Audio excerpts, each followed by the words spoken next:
Hoje, dentro desta série que eu estou desenvolvendo, acerca de perguntas fáceis em tempos difíceis, é a quarta mensagem.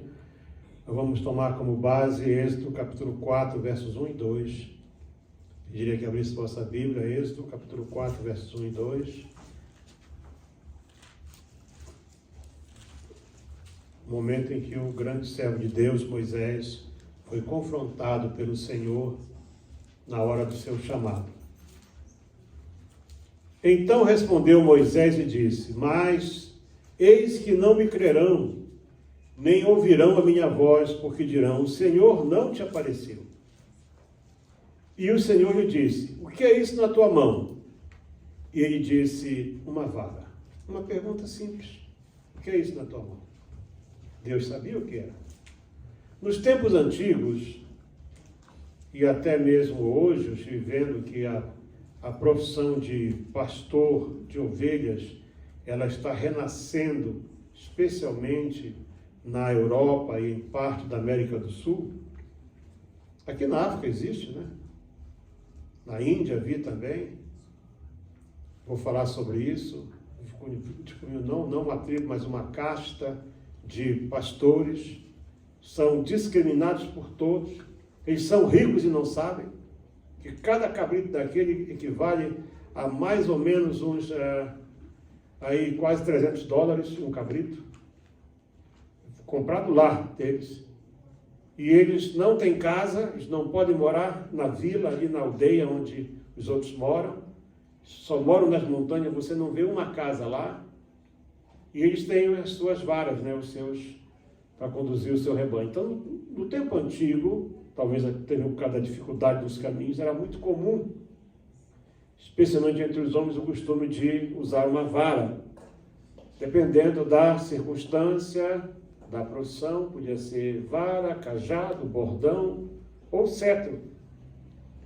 Esse instrumento tinha múltiplas utilidades, mas era, sobretudo, algo que identificava a pessoa, identificava a postura, identificava quem a pessoa era. Os reis tinham cetros, e a vara de Arão, como nós sabemos, não a primeira que ele saiu do Egito, mas aquela que Deus mandou preparar lá no deserto para confirmar o seu chamado, ela teve um símbolo maior porque ela marcou a autoridade, ou seja, a escolha de Deus para o ministério sacerdotal. Davi, por exemplo, ele era um pastor de um pequeno rebanho, certamente tinha a sua vara, e tinha o seu bordão, a Bíblia fala disso, e teve uma altura que ele teve que trocar, deixou a vara e pegou o cetro real, ele se tornou rei de Judá e depois rei de todo Israel. Amém. Hebreus capítulo 1, versos 8 e 9, o 9 já foi lido hoje, mas é interessante nós podermos, portanto, rever isso aí. Hebreus capítulo 8 diz assim, 1:8, diz assim: mas do Filho diz: o teu trono, ó Deus, subsiste pelos séculos dos séculos, e cetro de equidade é o cetro do teu reino. Amaste a justiça e aborreceste a iniquidade, por isso Deus, o teu Deus, te ungiu com óleo de alegria, mais do que a teus companheiros, isso se referindo a Jesus Cristo. Então Jesus, como rei, ele tinha um cetro, e o cetro dele tinha nome: justiça e equidade. Duas coisas importantíssimas. Certamente que para Moisés esse foi um dos momentos mais difíceis da sua vida. Ele vivia sossegadamente há 40 anos, cuidando do rebanho do seu sogro Jetro, tinha sua esposa, tinha seus 2 filhos, e ele imaginava, quem sabe, essa é a minha vida agora. Foi ali, certamente, que ele escreveu toda a história, né? Escreveu Gênesis, foi ali que ele escreveu o livro todinho, com certeza. E então, Possivelmente também ele é o autor do livro de Jó. Nesses 40 anos Moisés teve tempo para isso, ele era um homem culto, né? Um homem muitíssimo educado. Moisés era aquela pessoa que ele conhecia os mistérios de Deus por ouvir falar. Ele sabia que havia um Deus. O Deus que levou ele a fazer uma escolha muito grande, escolha essa que o próprio escritor da carta aos Hebreus,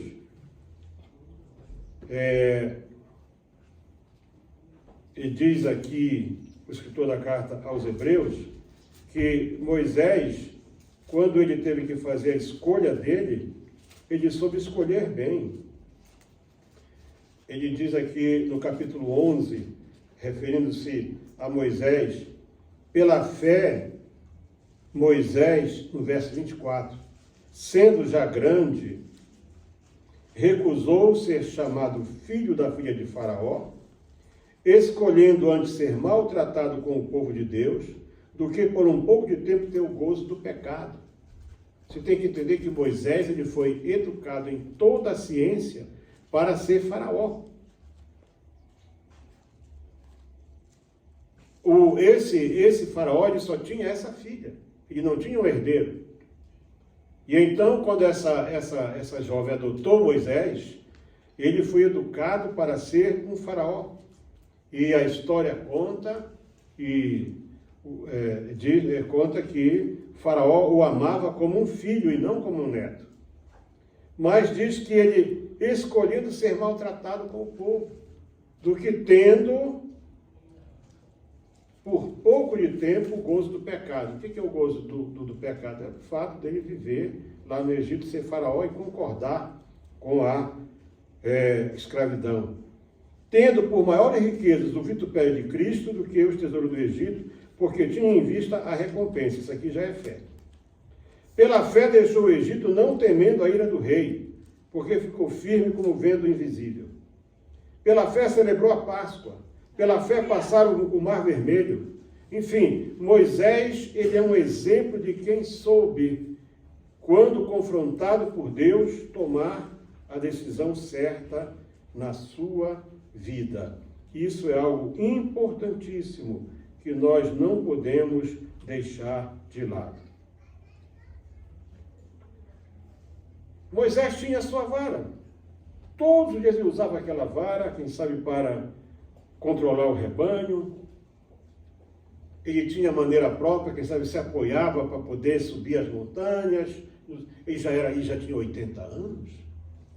Imagina você, 80 anos é uma idade, né? É uma idade que já é uma idade respeitável. Ele não sabemos, ele estava com 1/3 da sua vida já vivido. E ele conhecia Deus de ouvir falar. Ele ouviu, quem sabe, naquele curto período de tempo que ele se deu conta que ele era dos hebreus, ele ouviu a história. Jetro, seu sogro, que era sacerdote do Senhor em Midian, deve ter contado para ele a história toda. É bem possível que o grande instrutor de Moisés foi Jetro.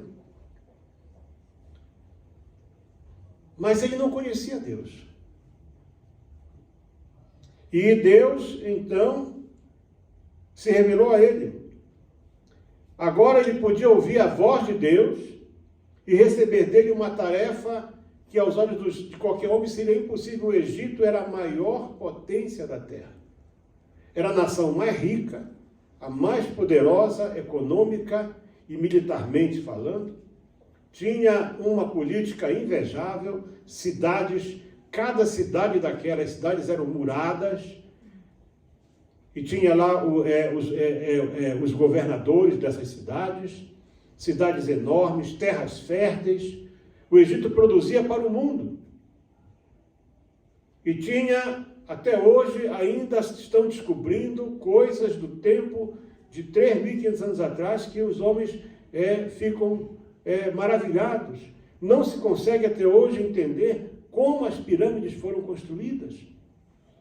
Como é possível pedras de mais de 100 toneladas serem erguidas num tempo que não havia guindastes, não havia cranes, não havia essas máquinas para poder fazer isso. Para vocês terem ideia, alguns 1000 e tantos anos depois, quando Neemias teve a tarefa de reconstruir os muros de Jerusalém, e eles reconstruíram mais uns 400 metros de muro em apenas 52 dias, tem pedras, eu estive lá para ver, tem pedras que pesam 300 quilos. Como eles conseguiram isso? Com uma espada na mão, outros com uma trombeta na outra, nós não sabemos. Mas o Egito era famoso pelas suas construções magníficas que até hoje, mais de 4.000 anos depois, ainda assombram a humanidade. Amém. E Moisés tinha a tarefa de ir para o Egito, chegar diante de Faraó. Estamos falando de alguém condenado à morte, que Moisés saiu do Egito para não morrer. A primeira coisa que você precisa saber, por exemplo, quando nós quisermos, como é que Moisés foi parar lá em Horebe, o monte de Deus? Horebe não estava em Midian, nem tampouco no Egito, como quem diz que o Sinai está no Egito. Ninguém sabe a localização exata do monte Horebe, do verdadeiro. Ninguém sabe e ninguém vai saber. Aí os espertalhões estão ganhando dinheiro. Leva o pessoal lá para o Egito, e aí quando é 10 da noite, vai aquele monte de gente subindo a montanha, na noite inteira. Uns escorregam, quebram o pé, para de manhã ver o amanhecer lá do Sinai. Irmãos, o monte de Deus ainda existe, só Deus sabe onde está. Os judeus mesmo dizem, nós não temos a menor noção de onde pode estar localizado o verdadeiro Horebe. Você vê que aqui não diz. Ele estava em Midian. Midian era uma terra próxima, mas bem longe do Egito. Midian não era parte do Egito. Então, o que você precisa saber primeiro é que Deus é um estrategista. Aleluia. Deus não é só todo-poderoso, mas ele é um estrategista. Ele vai aproveitando até mesmo os nossos deslizes para nos colocar exatamente onde Ele quer. Amém. Para ali, então, falar conosco e nos transmitir a sua vontade. Eu sei disso. Deus já fez isso comigo várias vezes, duas em ocasiões especiais, em que eu estava onde eu não queria estar, não planejei estar, e ali Deus falou comigo. Toda a vida de Moisés, desde o seu nascimento, a maneira milagrosa como a sua vida foi preservada, nos mostra que Deus cuida daquilo que é seu. Ninguém jamais vai saber por que Deus escolheu Moisés. Por que tinha que ser ele? Justamente numa época em que as crianças do sexo masculino, agora tem esse negócio de gênero, né? Já estão apagando dos documentos oficiais a palavra mãe. É o ser que pariu, é assim mesmo. É isso que está sendo agora nos documentos. Então já não tem mais sexo, agora é gênero. Não, gênero é humano. Nós somos do gênero humano.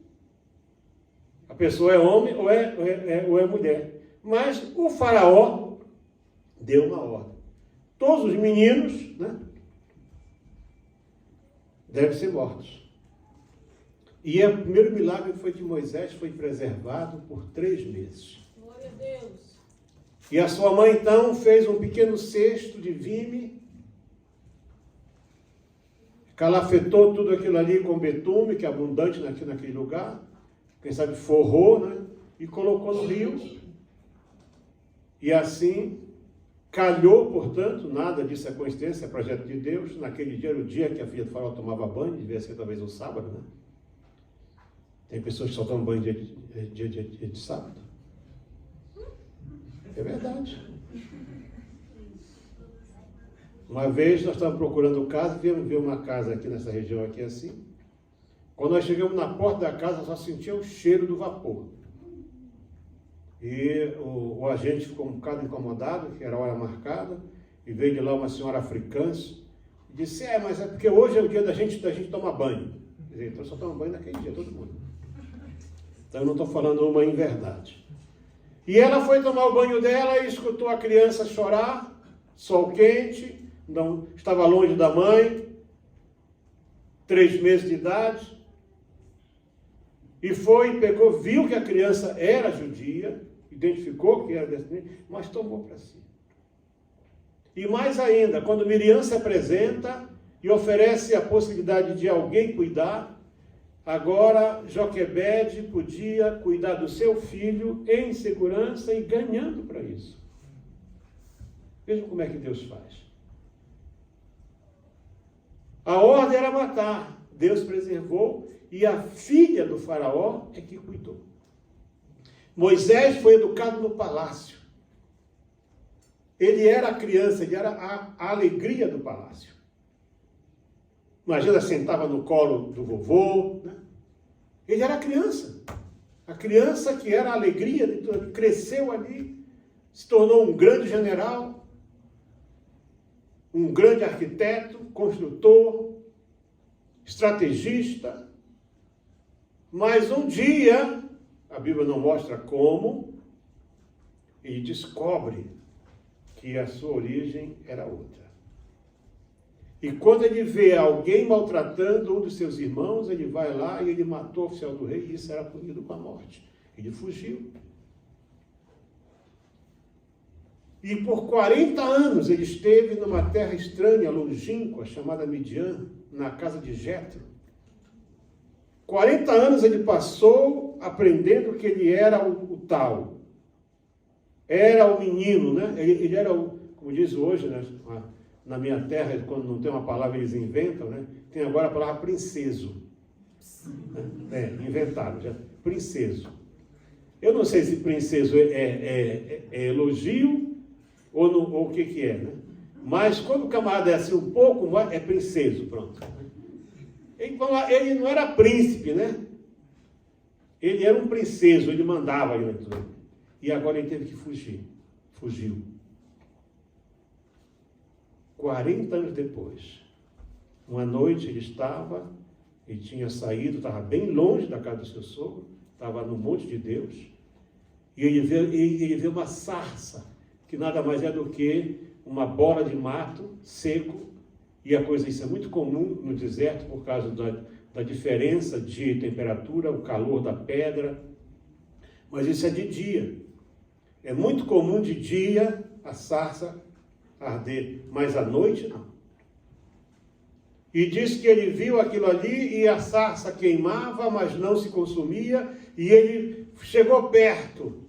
E quando ele chega perto, ele ouve uma voz que diz assim: tira o sapato do pé, porque esse lugar é santo. Eu sou o Senhor, o Deus de Abraão.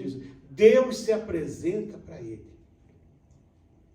Deus diz e Deus foi pouco a pouco se revelando para Moisés de maneira única. Aleluia. Como nunca se revelara a ninguém mais. E então chega um momento em que Deus diz para ele que ele deve ir e tirar o povo do Egito.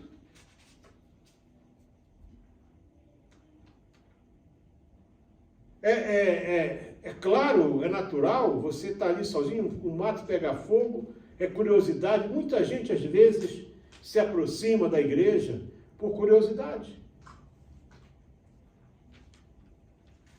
Deus, muitas vezes, ele usa coisas simples, pequenas, episódios do dia a dia para chamar a nossa atenção. Davi descobriu a força que havia nele, que não era dele, mas estava nele, quando ele teve que enfrentar leões e ursos e os matar para defender o rebanho. Ele usou isso para convencer Saul e poder enfrentar Golias.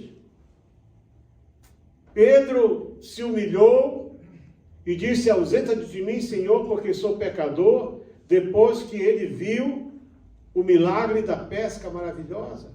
Coisa que ele sabia, que ele dava valor. Eram peixes. Deus vai se revelar a ti em algo que você já conhece. Às vezes você está esperando algo, não, Deus quer falar contigo, Deus quer... por exemplo, eu conheci uma irmã, a irmã Raimunda Encarnação. Um dia eu era auxiliar do trabalho, a irmã Raimunda chegou com isso aqui tudo esfolado aqui. Ela lavava roupa. Ela era lavadora mesmo, ela tinha lá o tanque dela, lavava roupa à mão. Essa profissão, não sei se ainda existe hoje aqui, na Índia ainda tem. Não sei se o Jorge lembra, o camarada lá, bigodudão, passando roupa lá na feira lá, com ferro de carvão. Maior seriedade possível. E fila de gente esperando para poder ser atendida. E a irmã Raimunda chegou e disse: quem foi esse irmã Raimunda? Ah, irmão Eliel. Eu comecei a cantar, lavando a roupa, comecei a cantar. Quando eu vi, eu dei por mim, horas depois, eu tinha sido batizado com o Espírito Santo, e eu continuei a esfregar a roupa, furei a roupa, e estraguei a roupa, estraguei a minha mão também. Deus se revelou a ela no dia a dia dela. Aleluia. Então, Deus fala para Moisés e dá uma ordem para ele, muito, muito interessante, dizendo para ele: olha, vai lá com o faraó. Está aqui no capítulo 3 de Êxodo.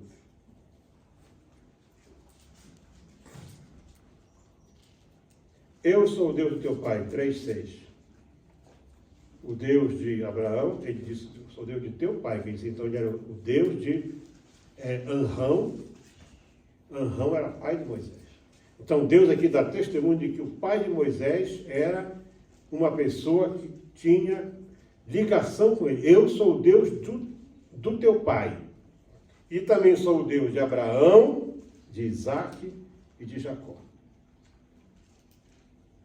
E Moisés fez algo interessantíssimo, cobriu o seu rosto. Tenho visto a aflição do meu povo, desci para livrá-lo. Eis que o clamor dos filhos de Israel chegou a mim. Vem agora, verso 10. Eu te enviarei a Faraó para que tires o meu povo. Irmãos, Moisés, quando viu isso, seu coração desmaiou. Eu sou um foragido da justiça. Eu, quando chegar lá, eu posso ser preso e vou ser executado. Então começa aqui um diálogo perfeitamente compreensível, algo justo, em que você vê, portanto, um homem natural, um homem que sofrera muito na sua vida, já agora conformado. Tem pessoas que se conformam com a sua vida atual. Tem pessoas que não querem deixar a sua área de conforto. Elas sabem elas sabem que tem um chamado de Deus, mas elas não são capazes de sair da tenda como Abraão e olhar o céu para contar as estrelas. Elas não são capazes de um menor gesto para que esse chamado se torne possível. Como é que eu vou viver? O que eu vou comer? O que vai ser da minha família? Moisés disse: olha, não vão crer em mim. É natural, se você chega, para trazer um recado de alguém, você vai dizer: eu venho em nome de fulano. Temos uma igreja lá no Brasil, está virando agora, está virando uma espécie de anedota nacional, porque lá não é a igreja do Senhor, é a igreja do pastor. Em nome do pastor, ele fala o nome, não vou falar aqui por uma questão de ética, em nome do pastor vamos começar o culto. Em nome do pastor, o irmão fulano vai orar. Em nome do pastor, vamos cantar os hinos. Tudo é em nome do pastor. E fala o nome todinho.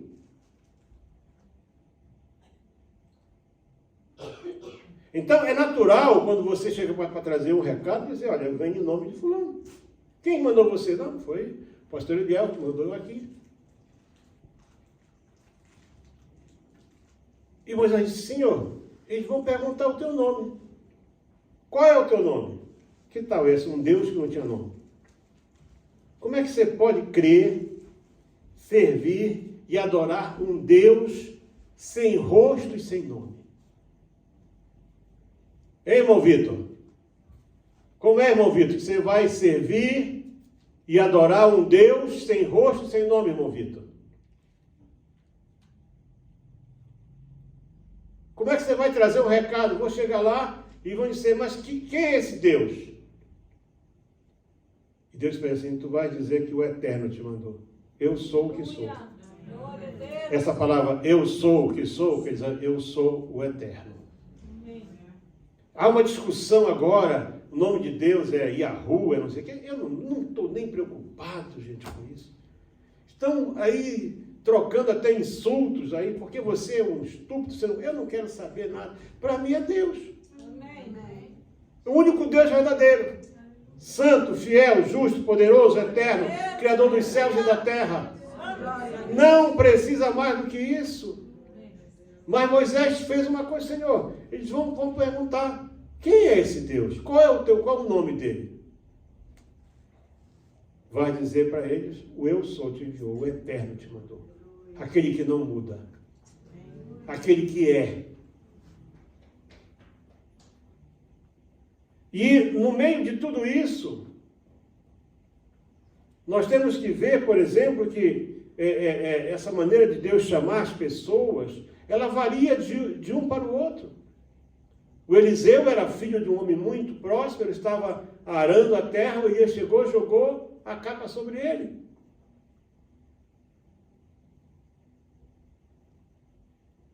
Mas agora, aquele homem sossegado, até como ele dizia, talvez pelos tempos que ficou fora, né? Com a sua língua difícil. E o que eu vou dizer para eles? A resposta de Deus é assim, certamente eu serei contigo. A primeira coisa que Deus diz, eu serei contigo quando você vai sair. E você pode observar como ele falou também com Jacó e falou com Isaac. Quando eles puseram o pé na estrada e eles começaram a caminhar o caminho de Deus, Deus vem assim, eu estou contigo. Primeiro ele falou, eu serei contigo. Isso é uma promessa. Quando você confia e você atende o chamado, ele vai dizer, eu estou contigo. Eu sou o Senhor, eu estou contigo. Sempre quando vamos falar com alguém, é natural, portanto, como eu disse, que a pessoa pergunte. E você vai dizer. Agora, o que temos, do que é que nós dispomos para atender esse chamado e para fazer o trabalho de Deus? Deus faz essa pergunta simples. Eu entendo que Moisés estava muito angustiado. Moisés sabia que Deus não aceitava um não como resposta. O que é isso na tua mão? O que é isso na tua mão? Capítulo 4. Depois de um longo diálogo, em que Deus dá instruções e tudo, fala, Senhor, não vão acreditar em mim, não ouvirão a minha voz, dirão, o Senhor não te apareceu. E o Senhor disse, que é isso na tua mão? Ele disse, uma vara. Era só uma vara, até então era só uma vara. Uma vara como a de milhares de outras pessoas, de pastores semelhantes a ele. De milhares de pessoas na terra, apenas uma vara. Porém, Moisés estava acostumado com aquela vara que era seu instrumento de trabalho, com o qual ele se apoiava, com o qual, quem sabe, ele podia tocar no rebanho. Enfim, era a sua vara e também que apontava para aquilo que ele era, um pastor de ovelhas. Mas Deus queria mostrar para Moisés que os dons naturais que nós temos, as coisas que estão conosco, Ele quer usar. E vai usar da maneira dele. Você não sabe disso. Mas aquilo que você é, aquilo que você tem, Deus quer usar. Deus quer usar. Ele disse, joga no chão. Quando ele jogou no chão, transformou-se numa cobra. Devia ser uma cobra venenosa, porque Moisés fugia dela.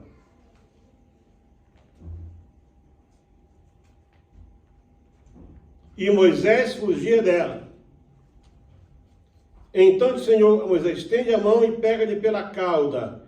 Estendendo a mão, pegou-lhe pela cauda e tornou-se em vara na sua mão. Deus mostrou o seguinte, Moisés, comigo essa vara já não é mais uma vara. Essa vara agora é instrumento de autoridade. Essa vara agora é símbolo de poder. Glória a Deus. Porque você precisa entender uma coisa. Enquanto você quiser ser apenas esse homem, essa mulher natural, você vai continuar como você está. Quando você disser, eis-me aqui, Senhor, Deus vai começar a fazer milagres usando aquilo que tu tens e aquilo que tu és. Não, Deus não está aqui preocupado em grandes pregadores, hein? Não, Deus está querendo homens e mulheres, pessoas que atendam o seu chamado. Amém.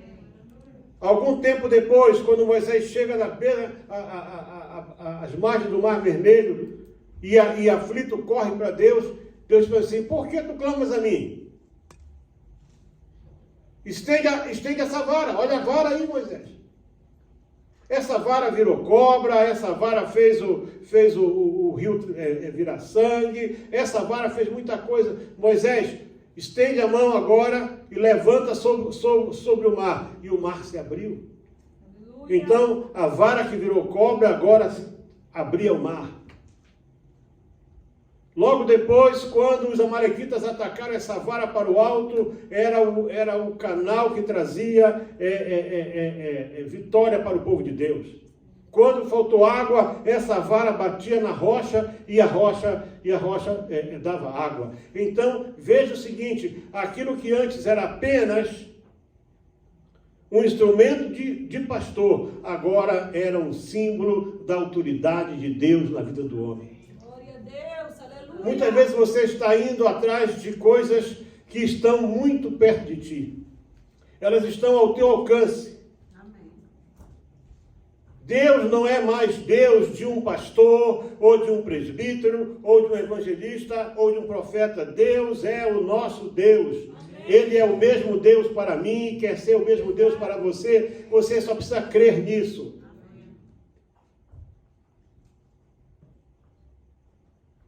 Pergunta simples, o que é isso na tua mão? É uma vara. Ok, se é só uma vara, joga no chão e vamos ver. E então aquela vara se transforma numa serpente e depois ela volta a ser vara de novo. Agora Moisés sabia que ele tinha algo para mostrar. Precisamos confiar que muitas vezes vamos estar em situações difíceis, em situações em que parece que nós não temos escape. E aí Deus vai mostrar milagre na tua vida. Amém. Voltávamos agora mesmo, né?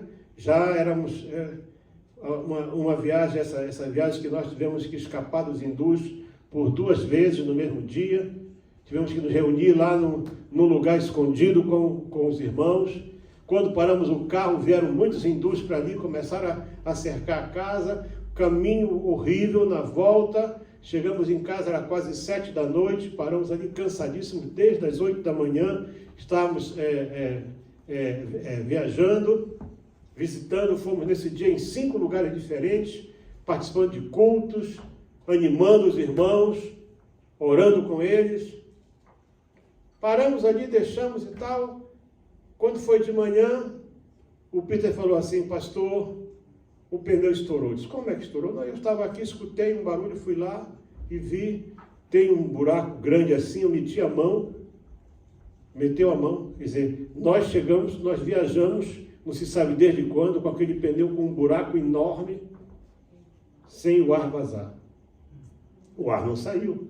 E só saiu em casa, ali mesmo, e era um buraco tão grande que quando tiramos o pneu, qualquer um de nós podia meter o dedo. Metia-se o dedo, não era uma ferramenta, o dedo, e o dedo atravessava assim o pneu para dentro. Pneu sem câmara. Então aquilo que você não vai fazer, Deus vai fazer. E depois descobrimos, sabe o quê? Que o pastor Peter, ele viajou sem chave de roda, bem, né? Sem chave de roda. Só fomos descobrir isso quando fomos tirar o pneu, não tinha chave de roda. E depois, quando fomos colocar o spare wheel, a roda do spare wheel não cabia. Porque o carro tem aro 17, essa aí era aro 16, era outra medida. Olha só isso. E viajamos 2.000 quilômetros assim.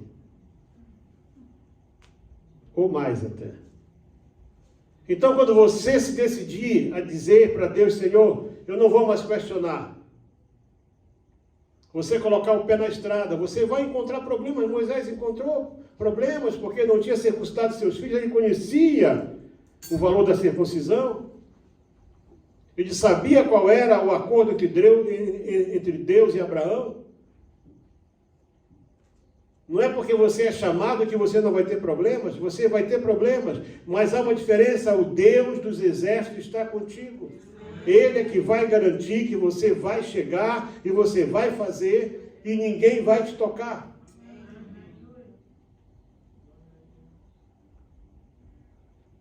O que é isso na tua mão? Qual é o talento que você tem? Qual é aquilo que você já veio com ele na tua vida? E você não está sabendo reconhecer. Ouça bem nesta manhã. E guarde isso contigo. A pergunta é simples. O que é que tu tens? O que é que restou na tua vida? O que é que sobrou de tudo isso? 40 anos depois, Moisés era um ilustre desconhecido. Só tinha uma vara. Mas com essa vara, ele enfrentou todo o grande e poderoso reino do Egito. E libertou o povo de Deus que estava lá escravo há mais de 200 anos e o tirou a caminho da terra prometida. Esse é o Deus que nós servimos. Amém? Vamos estar de pé, vamos fazer uma oração, em seguida vamos começar a ceia do Senhor, porque temos ainda muita coisa. Põe a sua mão no seu coração, vamos participar da ceia e logo em seguida eu tenho vou mostrar a vocês um documentário da viagem para que vocês possam ver o valor do nosso trabalho à distância.